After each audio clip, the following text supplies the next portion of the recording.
అందరికీ నమస్కారం. కథలోకి వెళ్లే ముందు మన ఛానల్ని సబ్స్క్రైబ్ చేసుకొని వాళ్ళు ఎవరైనా ఉంటే తప్పకుండా సబ్స్క్రైబ్ చేసుకోండి. అమ్మో నాయనో, కొట్టి చంపేస్తున్నాడు నాయనో. ఒకటే శోకాలు సన్నగా చెవులకి వినబడుతున్నాయి భార్గవికి. బయట వర్షానికి కిటికీ తలుపు తెరుచుకుంది. తలుపు వేస్తూ అటువైపుగా చూసింది భార్గవి. వర్షంలో చూరు కింద ఆ కానిస్టేబుల్ పెళ్ళాం పిల్లలు వణికిపోతున్నారు. లోపల ఏవో నవ్వులు వినిపిస్తున్నాయి. జుగుప్సతో దడేలిన తలుపు వేసింది. కానిస్టేబుల్ పెళ్ళం చదువులేని అమాయకురాలు పాపం. రోజు తాగొచ్చి పెళ్ళాన్ని కొట్టడం, అర్ధరాత్రి అని కూడా లేకుండా తన్ని బయటికి గెంటేయడం అలవాటైన దృశ్యమైన ఏదో బాధ భార్గవి మనసుని కలిచివేసింది. కమల, ఇలా రండి, ఎంతసేపు ఆ వర్షంలో ఉంటారు అని పిలిచింది భార్గవి. కమల పిల్లల మొహాలు పీక్కుపోయి నీరసంగా కనిపిస్తున్నాయి. ఇదిగో కమల, పులిహోర పిల్లలకి పెట్టి నువ్వు తిను. ఎందుకింకా ఆ తాగుబోతుని పట్టుకుని వేలాడతావు? నీ బతుక్కి ఒక సుఖమా సంతోషమా? నేను చెప్పినట్టు చెయ్యి. అతనికి విడాకులిచ్చేసి ఏదో పని చేసుకుంటూ పిల్లల్ని పోషించుకో. ఎంతకాలం ఇంకా ఆ నరకంలో ఉంటావో అంది భార్గవి. ఊరుకోండమ్మా, బయటికి పోయి పిల్లలతో ఎలా బ్రతకగలనమ్మా? మీకు తెలియనిదా? మొగుడు నీడలో ఉన్నంతసేపే బ్రతకనిస్తుంది ఈ సమాజం. బయటకొచ్చామా కుక్క బతుకే. బతుకో సావో ఆడి నీడనే వెళ్ళిపోవాలి అంది కమల చీర చెంగుతో కళ్ళు తుడుచుకుంటూ. కమల మాటల్లో సత్యాన్ని గ్రహించి మారు మాట్లాడలేకపోయింది భార్గవి. భర్తను ఆఫీస్కి, పిల్లల్ని స్కూల్కి పంపించి పక్కనే ఉన్న రైతు బజార్కి సంచి తీసుకుని బయలుదేరింది భార్గవి. పొట్లకాయలు ఎలాగమ్మా అంటూ ఆవిడ వైపు చూసి, నువ్వు రమణమ్మవు కదూ, అదేమిటి నువ్వెక్కడా అంది ఆశ్చర్యంగా భార్గవి.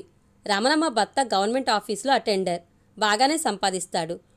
ఆడు సంపాదించినది ఆడి తాగుడికే సాగడం లేదు. పిల్లలు నేను పస్తున్నా ఆడికి మాత్రం ముక్కా మందు కావాలా? నేనంటే ఒక పూట తిని ఉండగలను. సంటి పిల్లలు వాళ్ళ ఆకలికి ఆగలేరు కదమ్మా. ఏదో ఇలా కూలీనాలి చేసుకుని వాళ్ళని పోషించుకుంటున్నానమ్మా అంది రమణమ్మ.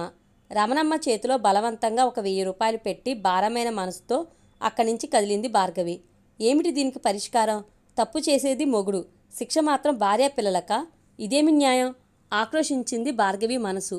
అలా ఆలోచిస్తూనే నిద్రలోకి జారుకుంది. కాలచక్రం గిరుక్కున 10 సంవత్సరాలు తిరిగింది. భార్గవి భర్తకు ప్రమోషన్ మీద విశాఖపట్నం బదిలీ అయింది. అక్కడికి మకం మార్చేశారు. అప్పుడప్పుడు భార్గవికి కమల, రమణమ్మ గుర్తుకొస్తుంటారు. ఇప్పుడేం చేస్తున్నారో పాపం. ఇంకెంత బాధలు పడుతున్నారో. అసలు బతికే ఉన్నారా? తాగుడు మైకంలో చంపేశారా? ఆ ఊహకే వణికిపోయింది భార్గవి. కిరాణా సరుకులు తెచ్చుకోవడానికి సంచి తీసుకుని ఇల్లు తాళం పెట్టి బయటికి వచ్చింది భార్గవి. రిక్షా ఎక్కి రిక్షాలోంచి బయటకు చూస్తుంది. బాబు, ఒకసారి ఆపు అని ఒక్కసారి దిగి కమల అని గట్టిగా పిలిచింది భార్గవి. కమల వెనుదిరిగి భార్గవిని చూడగానే ఆనందంతో అమ్మా మీరా అంది. అవును నేనే. ఏంటి, ఏం చేస్తున్నావు? పిల్లలు ఎలా ఉన్నారు అని ప్రశ్నల వర్షం కురిపించింది భార్గవి. అమ్మా, ఈ వీధి చివరనే మా ఇల్లు, రండమ్మా అని పిలుచుకుని వెళ్ళింది. అది పచ్చరంగు మేడ. లోపల ఫ్రిడ్జ్లోంచి కూల్ డ్రింక్ తీసి ఇచ్చింది. గుమగుమలాడే నేతి మిఠాయిలు 2 ప్లేట్లో పెట్టి తినండమ్మా అంది ఆప్యాయంగా. భార్గవికి అంతా అయోమయంగా ఉంది. ఆంటీ బాగున్నారా అంటూ వచ్చారు పిల్లలు. పిల్లలు రంగుతేలి ఆరోగ్యంగా దెబ్బపండుల్లా ఉన్నారు. అమ్మా, మీరు వెళ్ళిన ఏడాదికే ఆ తాగుడికి ఆడి లివర్ చెడిపోయి చచ్చిపోయాడమ్మా. సర్వీస్లోనే పోయాడని నాకు స్కూల్లో స్వీపర్ పోస్ట్ ఇచ్చారమ్మా. మా పిల్ల పుణ్యమా అని 10 పాస్ అయ్యానని అటెండర్ ప్రమోషన్ వచ్చింది. పిల్లలిద్దరిని చదివించుకున్నాను. పెద్దాడికి బ్యాంక్లో ఉద్యోగం వచ్చిందమ్మా. అమ్మాయి MBA చదువుతుంది అంటూ చెప్పుకొచ్చింది కమల. ఆరోగ్యంతో కమల కూడా ఎంతో బాగుంది. నుదుటిన ఆ బొట్టు లేదన్న లోటు తప్ప. ఆనందంలో భార్గవి మనసు ఉక్కిరిబిక్కిరి అయింది. కమలకి అడ్రస్ చెప్పి వీలైనప్పుడల్లా రా కమల అంటూ ఆప్యాయంగా కౌగిలించుకుంది భార్గవి. అమ్మ భార్గవమ్మ, ఇలా వచ్చారేంటమ్మా అంది రమణమ్మ. రమణమ్మ, నువ్వా? నేను కరెంటు బిల్లు కడదామని వచ్చాను. నువ్వేమిటిక్కడా అంది ఆశ్చర్యంగా భార్గవి. నేను ఇక్కడే అటెండర్గా పనిచేస్తున్నానమ్మా.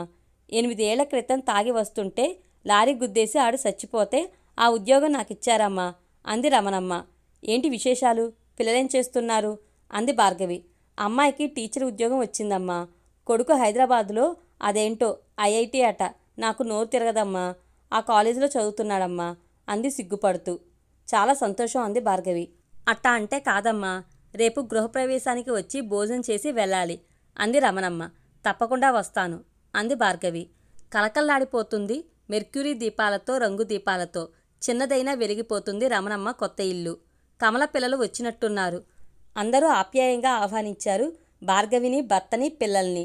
కొసరి కొసరి వడ్డించారు. భుక్తాయాసంతో అక్కడే ఉన్న పందిట్లో కుర్చీలో కూలబడింది భార్గవి. అందరి మొహాలు సంతోషంతో నిండిపోయి ఉన్నాయి. అలా చూస్తుంటే ఒక్కసారి వాళ్ళ భర్తలు బతికి ఉంటే అన్న ఆలోచన వచ్చింది భార్గవికి. ఒక్కసారిగా తానున్న ఇల్లంతా చీకటైనట్లుగా అనిపించింది భార్గవికి. చిరిగిపోయిన బట్టలతో, చావు కలతో మట్టి తట్టలు మోసుకుంటూ కనిపించారు కమల, రమణమ్మ వాళ్ళ పిల్లలు. ఒక్కసారి గట్టిగా కళ్ళు మూసుకుని తెరిచింది భార్గవి. రమణమ్మ కూతురు, కమల కొడుకు ఒకరినొకరు దొంగచూపులు చూసుకుంటున్నారు.